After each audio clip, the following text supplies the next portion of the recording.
Bismillahirrahmanirrahim. Assalamualaikum warahmatullahi wabarakatuh, Bapak Ibu. Eh, Alhamdulillahirrabbilalamin. Wassalatu wassala asrofil anbiya'i wal mursalin. Sayyidina Muhammadin wa ala alihi washabihi ajmain amma ba'du. Bapak Ibu yang saya hormati, maaf perkuliahan kali ini saya melalui YouTube karena kebetulan ada acara full day dari pagi sampai nanti petang di acara Mendikbud. Eh, Pada pertemuan kali ini kita akan membahas tentang tokoh dan penokohan. Jadi, apa sih itu tokoh dan penokohan yang menjadi variabel utama dalam penulisan sebuah cerita di mana orang-orang ini adalah yang menggerakkan cerita itu menjadi hidup. Tujuan dari mempelajari tokoh dan penokohan yaitu tentunya pertama kita memahami pengertian tokoh dan penokohan dalam sebuah naskah atau buku. Kemudian diharapkan kita mampu menganalisis tokoh dan penokohan dalam sebuah naskah atau buku. Pembahasan di mana tokoh tersebut adalah orang atau makhluk hidup yang berperan dalam sebuah cerita sentral yang kita gerakan dalam setiap alur per alur ya. Tokoh ini bisa berupa manusia, hewan, atau benda yang tentunya menjadi peranan penting dalam cerita tersebut. Nah, untuk jenis-jenis tokoh itu ada jenis tokoh utama, tokoh sampingan, tokoh protagonis, tokoh antagonis. Tokoh utama itu tokoh yang menjadi pusat cerita dan memiliki peranan peran yang paling penting, yaitu jadi tokoh utama. Kemudian tokoh sampingan adalah tokoh pendamping ya, tokoh yang berperan untuk mendukung jalannya tokoh utama. Kemudian tokoh protagonis, tokoh yang memiliki sifat baik dan selalu berusaha untuk mencapai tujuannya. Atau biasanya tokoh yang menjadi tokoh protagonis ini adalah tokoh utamanya kebanyakan ya. Tetapi bisa juga tokoh antagonisnya, di mana pengertian tokoh antagonis itu tokoh yang memiliki sifat jahat dan selalu berusaha untuk menghalangi tokoh protagonis. Jadi bisa ada kemungkinan juga tokoh utama itu bisa orang yang paling baik, bisa juga orang yang paling jahat, yang selalu menghalangi perilaku dari tokoh utama, tokoh protagonisnya. Nah, ini adalah jenis-jenis tokoh. Kemudian kalau penokohan sendiri itu adalah cara kita penulis pengarang menggambarkan tokoh dalam sebuah cerita yang dapat dilakukan dengan berbagai cara. Caranya yaitu penokohan yang dilakukan dengan cara karakterisasi. Karakterisasi itu karakter, yaitu penokohan yang dilakukan dengan cara kita mendeskripsikan sifat dan watak tokoh secara langsung. Dengan karakterisasi kita menuliskan karakter atau sifat tokoh itu dalam tulisan kita, yaitu menyebutkan sifat-sifatnya secara langsung. Misalnya sombong, baik hati, angkuh.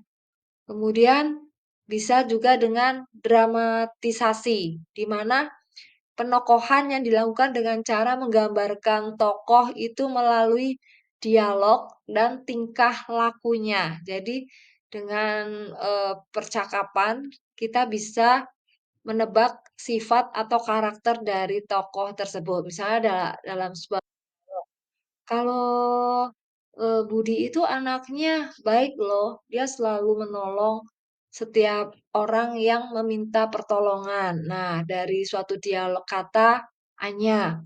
Nah, dalam suatu dialog itu perkataan Anya itu bisa menunjukkan, mendeskripsikan kalau orang yang namanya Budi itu memang sifatnya baik. Jadi bisa lewat dialog kita mendeskripsikan penokohan sebuah karakter, sebuah tokoh dalam cerita. Atau juga dengan melihat tingkah lakunya. Misalnya kita langsung misalkan, eee, hari ini Andita tampak marah-marah dan membuang semua benda-benda yang ada di sekitarnya. Dari itu kita bisa mendeskripsikan tokoh itu adalah tokoh yang kalau pemarah. Bisa juga kalau marah dia akan membuang barang-barang di sekitarnya. Berarti perilakunya mungkin pemarah dan mungkin bisa juga agak kasar.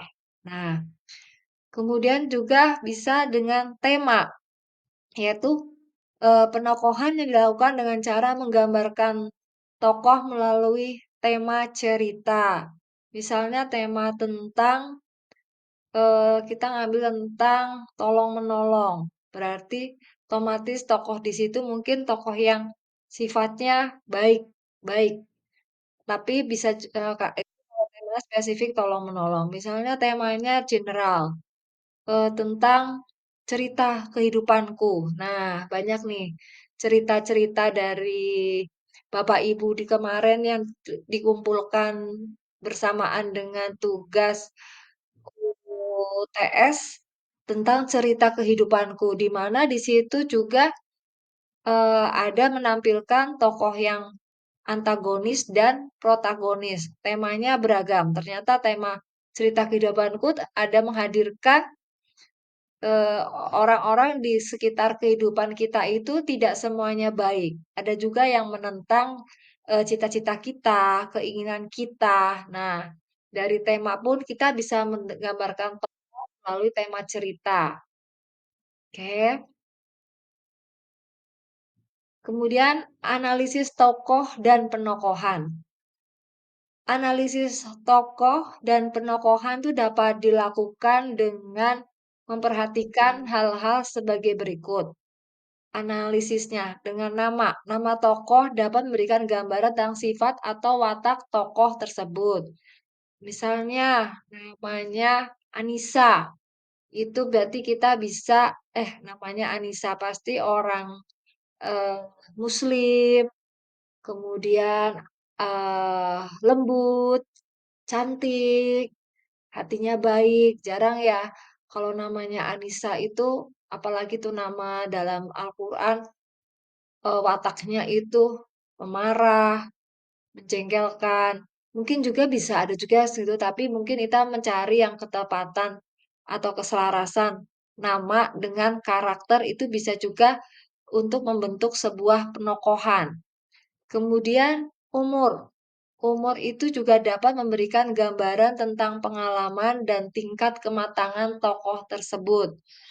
Nah, mungkin dengan umur 45 tahun, tokohnya itu berarti sudah nggak bersikap seperti anak remaja, tapi mungkin dia lebih bijaksana, lebih dewasa, lebih ngemong. Beda dengan tokoh yang mungkin di plot di umur 17 tahun.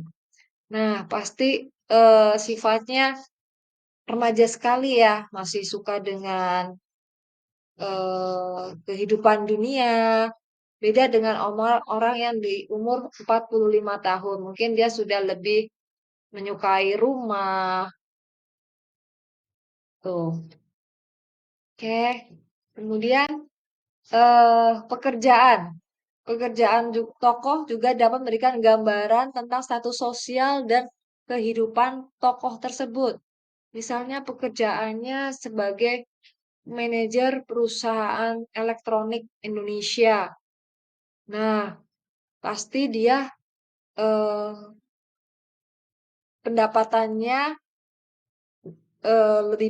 besar dan gaya hidupnya mungkin bisa lebih dari orang yang mungkin hanya pekerjaannya seorang di perusahaan kecil atau mungkin dia hanya karyawan kecil belum sampai pada level manajer atau bahkan jauh banget kalau pekerjaannya mungkin hanya tukang bangunan tuh. Jadi penentuan karakter tokoh pun bisa disegmenkan dengan pekerjaan. Gambaran tentang status sosial tokoh juga bisa dengan pekerjaan. Mungkin seorang direktur, berarti mungkin dia secara sosial, status sosial tinggi. Nah, atau mungkin kita ingin contoh membuat seorang yang tokoh dewasa, tetapi dia sudah mapan. Berarti mungkin dia di usia 27 tahun dia sudah menjadi seorang CEO, nah, atau sudah sudah banyak memiliki ini ya, sudah banyak mulai rumah, kemudian mobil. Nah, karena memang di usia 27 dia sudah menduduki jabatan sebagai CEO. Kemudian penampilan.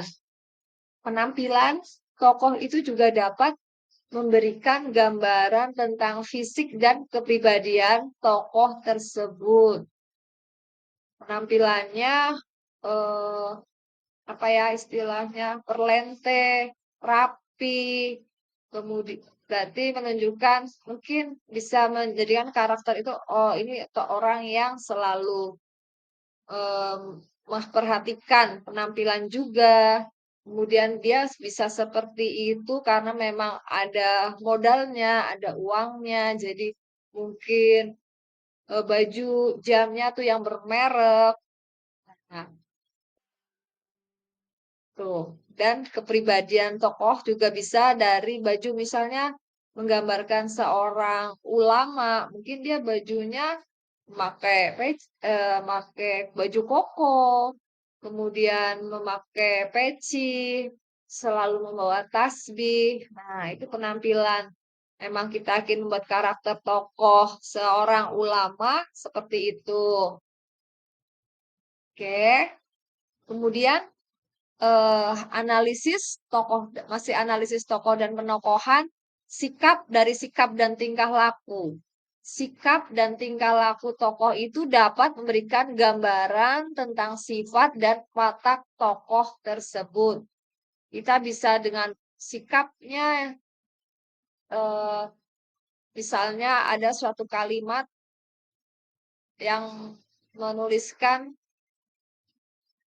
seperti ini, misalnya ibu itu bersikap lebih mengalah ketika ditabrak oleh seorang pemuda. Nah, kita bisa dari tulisan itu bahwa ibu itu sikapnya lebih sabar, baik karena ketika ditabrak dia malah lebih mengalah. Biasanya kalau mempunyai sifat yang pemarah bisa aja ditabrak ya langsung balik marah, langsung emosi, tapi di cerita ini ibu itu tetap tenang dengan apa kejadian yang baru saja menimpanya. Padahal sepertinya dia mengalami lecet-lecet di kakinya, tapi dia tidak memarahi pemuda tersebut.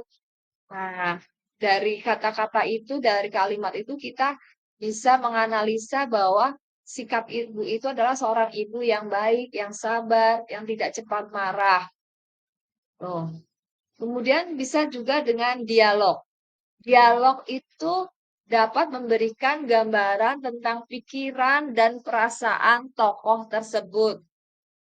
Dalam suatu cerita pasti kan ada dialog, ada obrolan. Nah, bisa dari dialog itu misalnya dialog dua orang yang bercerita atau ngobrol, maka kita bisa mengetahui bahwa si tokoh itu sedang mengalami hal sesuatu. Misalnya ada dua gadis ya lagi ngobrol di taman, mungkin di dua sahabat. Kemudian si gadis itu berkata,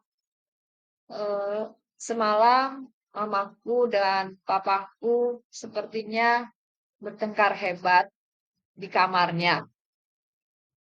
Mereka lupa menutup pintu, jadi aku bisa mendengar. Terus Dia dengan gadis itu tak misalnya namanya Nina dengan wajah sedih mengungkapkan apa yang semalam dilihatnya. Sesaat kemudian Dita memegang tangan Anita dan berusaha menenangkan. Nah, dari situ kita bisa melihat bahwa tokoh yang bernama Dita itu sedang mengalami kesedihan. Itu bisa kita menganalisis tokoh dan penokohan dengan dialog, yaitu dapat memberikan gambaran tentang pikiran dan perasaan tokoh tersebut. Nah, tokoh, contohnya tokoh Andi dalam novel Laskar Pelangi, karya Andrea Hirata adalah tokoh utama yang memiliki sifat baik, cerdas, dan pantang menyerah. Hal ini terlihat dari dialog dengan Lintang. Aku akan terus sekolah, Lintang. Aku tidak akan menyerah. Nah, dari dialog ini jelas bahwa Andini tokohnya ya orang yang punya kemauan keras, tidak pantang menyerah, apa yang dicita-citakan, apapun halangannya, dia akan meraihnya. Nah, ini contoh dari dialog kita bisa menganalisis tokoh tersebut karakternya seperti apa. Nah, kesimpulannya, untuk tokoh dan penokohan tentu saja ini merupakan salah satu unsur yang sangat penting dalam sebuah naskah atau buku. Dan penokohan yang baik itu akan membuat cerita kita pun menjadi lebih menarik dan hidup. Jadi bagaimana kita menghidupkan atau mengenalkan tokoh-tokoh kita tadi, karakternya bisa dengan eh, sikap perilaku mereka ditulis langsung, kemudian dengan dialog, obrolan, atau kemudian dengan percakapan, maka kita bisa menyimpulkan bahwa ini adalah mungkin tokoh yang antagonis, tokoh yang protagonis, tokoh utama, tokoh sampingan. Nah, ini saya akan coba menganalisis dari novel saya sendiri. Dalam hal ini berjudul Ketika Mulai Mencintai, di mana tokoh-tokoh di sini adalah, nah, tokohnya itu ada tokoh utamanya adalah wanita yang bernama Zita, kemudian ada tokoh utama juga bernama Fikri sebagai tokoh utama prianya.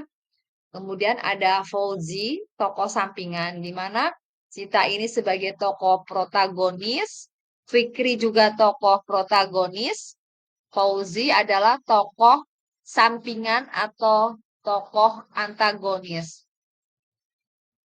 Nah, penokohannya, nih, menurut karakterisasinya itu, sisi sifatnya, Sita itu anak yang penurut, setia, pendendam, keras kepala, memaafkan, tidak tegas atau pelin-pelan. Umur cerita di sini dimulai dari Zita berumur 17 tahun sampai dengan usia 28 tahun.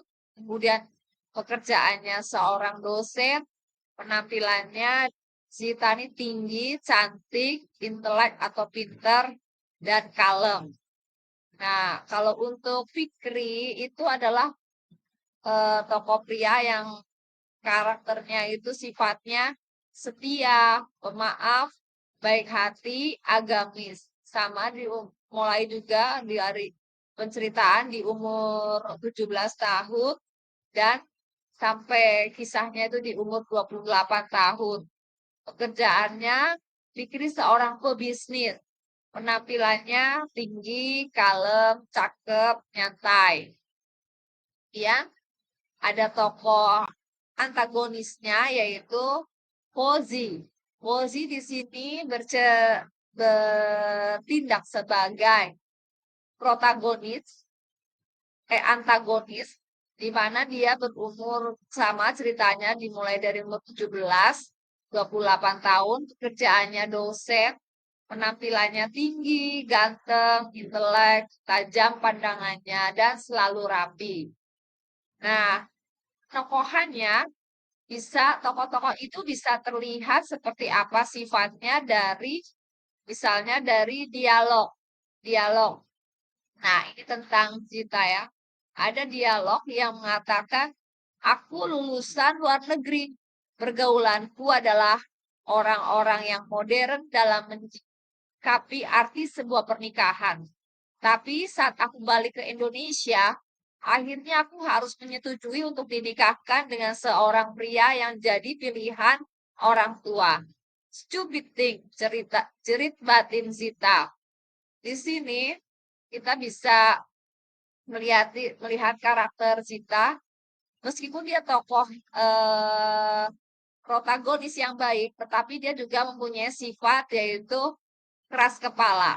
Tapi di sini dia mempunyai sifat juga yang menurut pada orang tuanya, karena dia akhirnya mengikuti untuk menikah dengan seorang pria yang menjadi pilihan orang tua.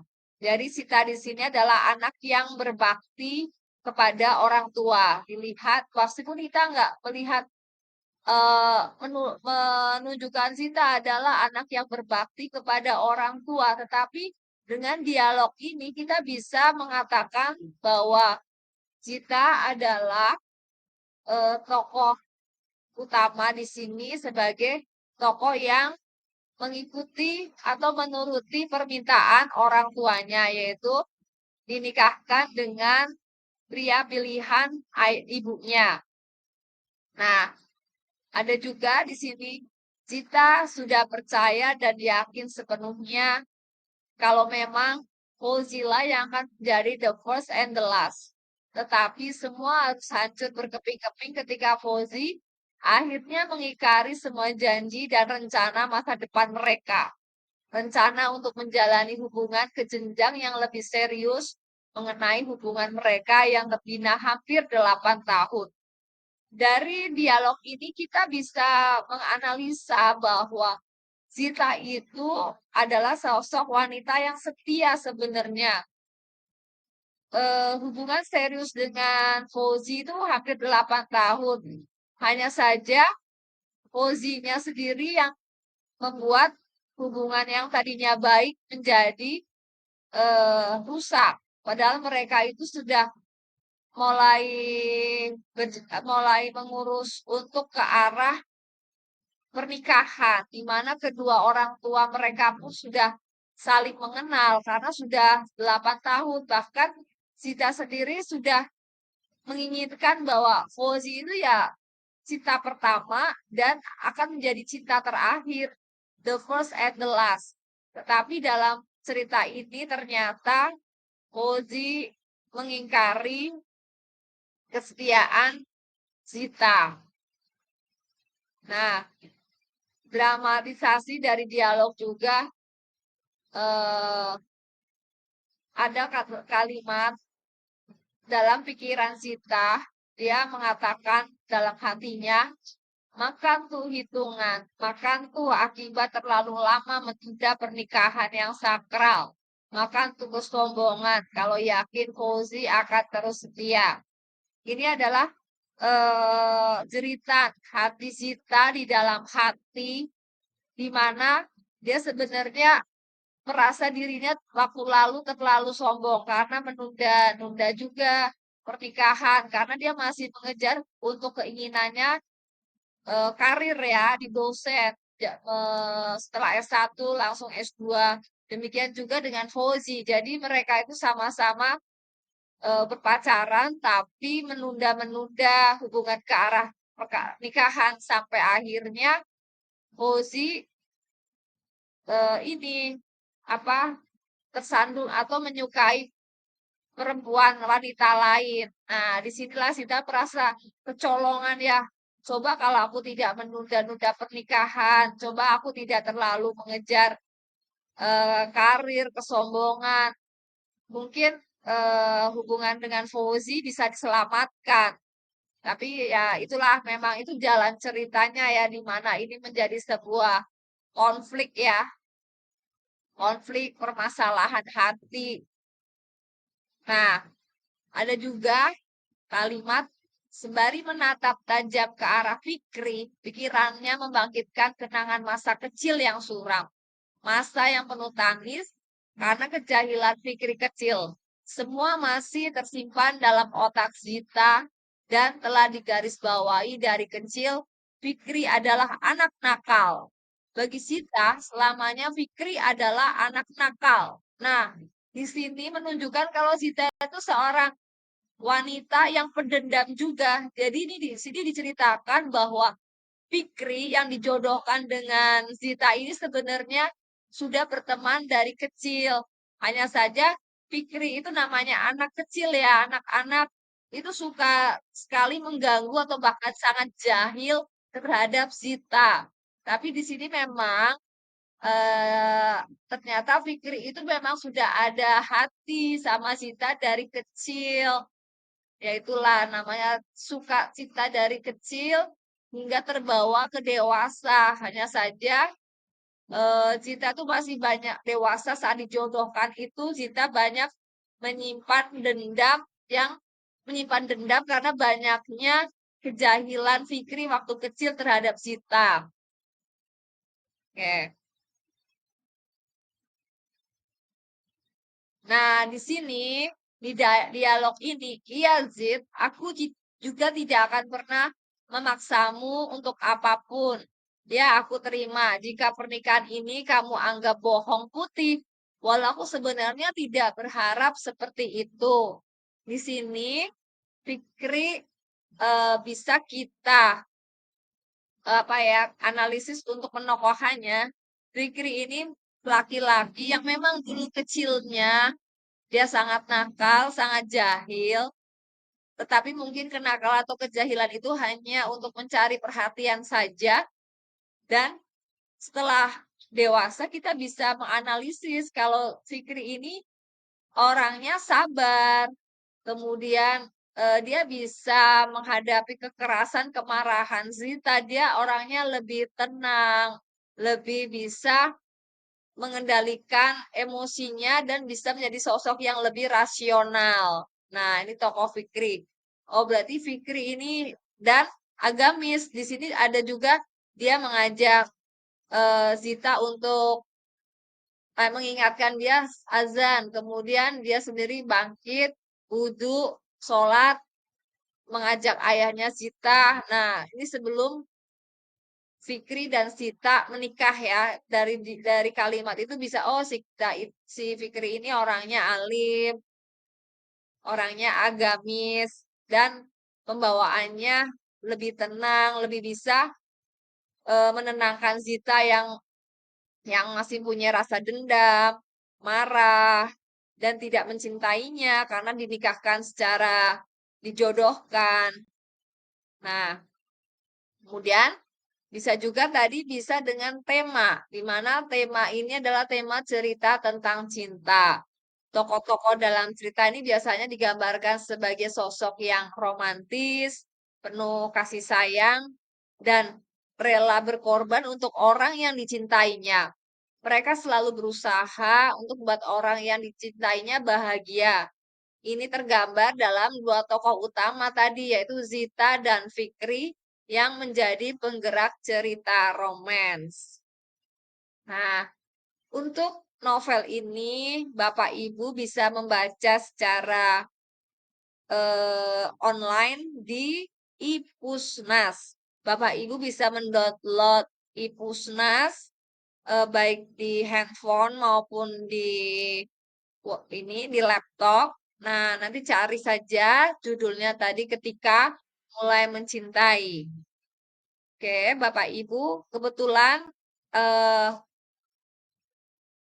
kontrak untuk novel ini sudah habis.